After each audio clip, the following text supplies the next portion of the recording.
तर मैत्रिणींनो बघा, सुई चेंज करण्यासाठी आपल्याला इथे अशा पद्धतीचा एक नट असतो, तो आपण आपल्याकडे अशा पद्धतीने फिरवला की ती जी सुई आहे ना ही ती खोलत असते.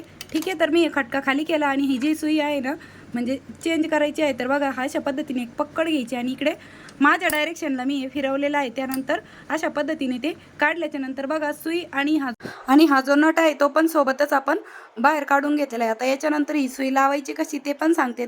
तर बघा, माझी साधी हाफ शटल शिलाई मशीन आहे, तर तिची सुई एका बाजूने चपटी असते आणि एका बाजूने गोल असते. बघा अशा पद्धतीची मी 16 नंबरची सुई आहे ती यूज करत असते प्रत्येक कापडावरती.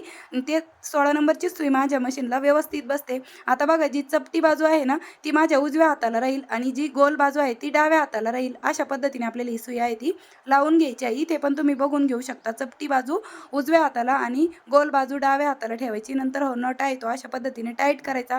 अगोदर हाताने टाईट करून घ्यायचा, नंतर पकडीच्या मदतीने आपण ही टाईट करून घ्यायची. इतक्या सोप्या पद्धतीने तुम्ही सुई चेंज करू शकता. आवडली असेल तर लाईक, शेअर, सबस्क्राईब, कमेंट करा.